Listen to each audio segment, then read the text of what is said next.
Em nosso estudo de hoje, a lição 51 do livro Encontro Marcado, e tem por título Ante o Divórcio. Toda perturbação do lar, frustrando-lhe a viagem no tempo, tem causa específica. Qual acontece ao comboio quando estaca indebitamente ou descarrila, é imperioso angariar a proteção devida para que o carro doméstico prossiga adiante. No transporte caseiro, aparentemente ancorado na estação do cotidiano, e dizemos aparentemente porque a máquina familiar está em movimento de transformação incessante. Quase todos os acidentes se verificam pela evidência de falhas diminutas que, em se repetindo indefinidamente, estabelecem por fim um desastre espetacular.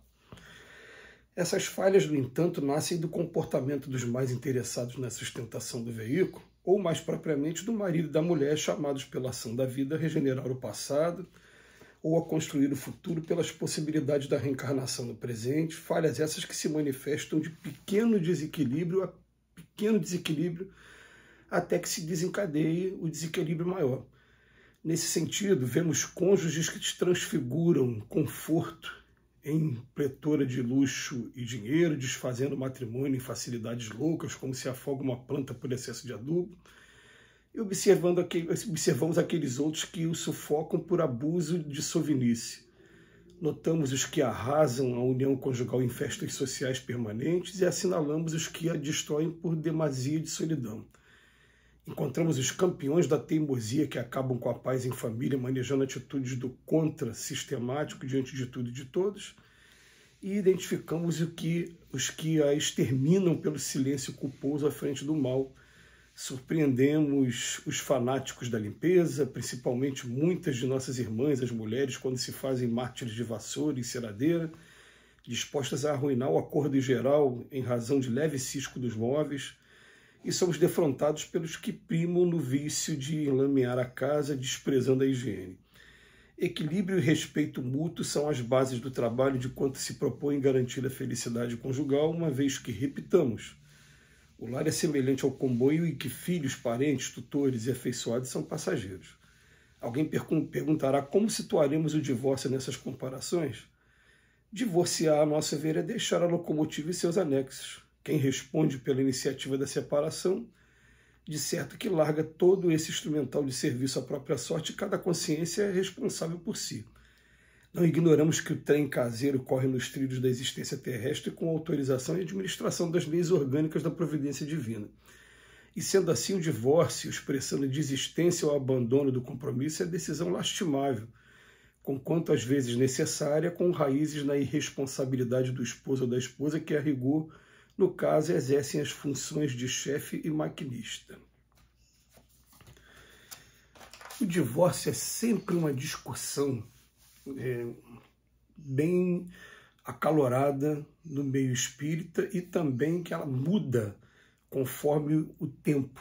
A discussão de divórcio de hoje ela já é diferente da mesma discussão há 10 anos atrás e assim sucessivamente. Parece que cada geração vai trazendo um conceito diferente.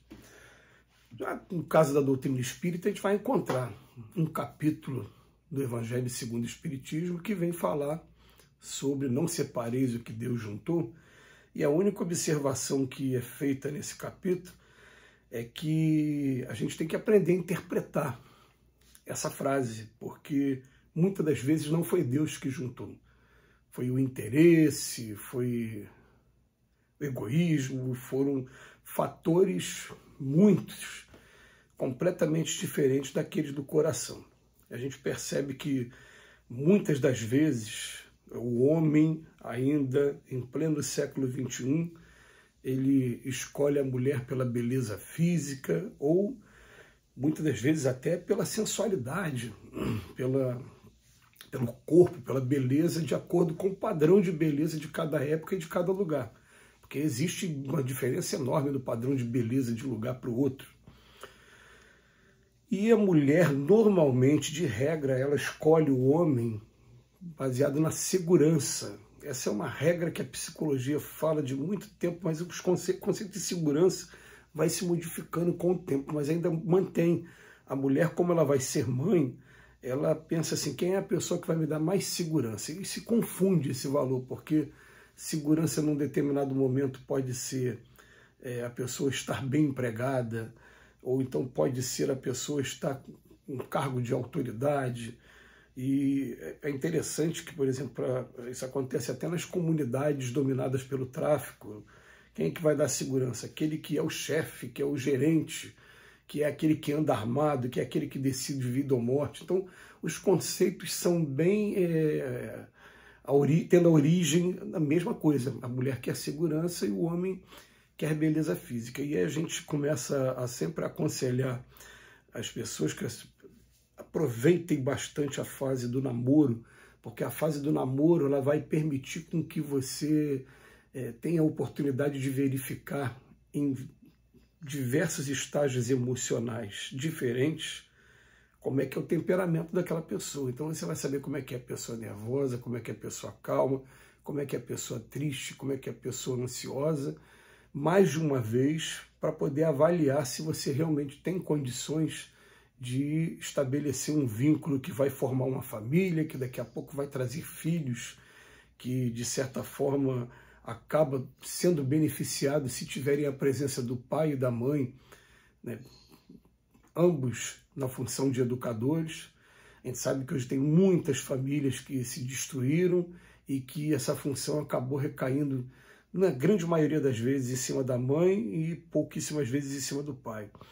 Mas o Emmanuel vem trazer na lição de hoje uma informação para a gente. Ele vem falar para a gente, olha, que são pequenas coisas que parecem insignificantes, mas que vão se repetindo, daqui a pouco se transformam em grandes coisas. Como diria o poeta lá, músico, na década de 70, só sinto no ar o momento em que o copo está cheio e que já não dá mais para engolir. Às vezes uma gotinha entornou tudo, e quando entornou tudo é porque realmente chegou no limite. E o Emmanuel vem falar para a gente, olha,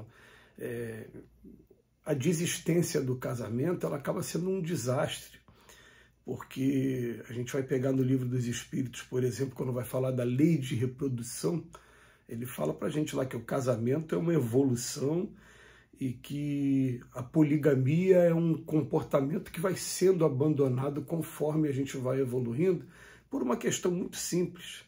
A gente vai aprender que para você desenvolver o amor real, o amor verdadeiro, você desenvolve o amor verdadeiro com uma pessoa só.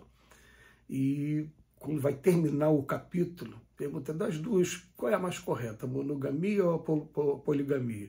Ele fala, a poligamia é um costume que vai sendo abandonado aos poucos, porque na poligamia o que existe na maioria das vezes não é amor, é apenas sensualidade. E isso aí é tiro e queda. Quando a gente para conversar, né, homens, entre homens, estou falando no meu caso porque eu sou homem, a pessoa vai falar para mim, eu amo as duas, eu amo as três, e a gente vai ter toda a sinceridade de falar, mas não ama mesmo. Você pode estar tentando amar uma, ou uma das duas, ou as duas, e está sendo explosão hormonal, explosão mesmo sexual com uma outra.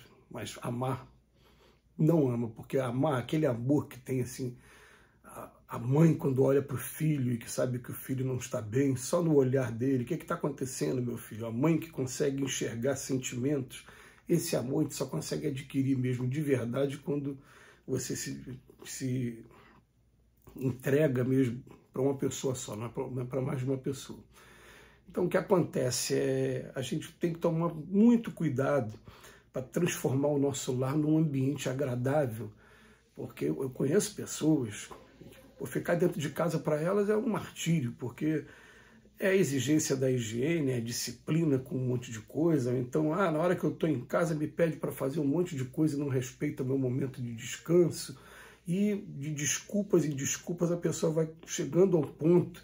A gente quer ver quando o relacionamento está chegando, né, no extremo, quando começa a não ter mais diálogo, não tem mais aquele momento de lazer, aquele momento de desabafar. Como é que foi o seu dia? Como é que foi a sua semana? E também de se inteirar pela saúde mental de uns dos outros. Como é que está a vida dos filhos, como é que os filhos estão na escola. Quando a gente vai chegando a esse ponto, é que o relacionamento está começando a acabar e a gente não está percebendo, e o relacionamento é como a flor. Sim, é como a flor, de água e ar, luz e calor, o amor precisa para viver, de emoção e de alegria, tem que regar todo dia. Que Jesus nos abençoe hoje e sempre.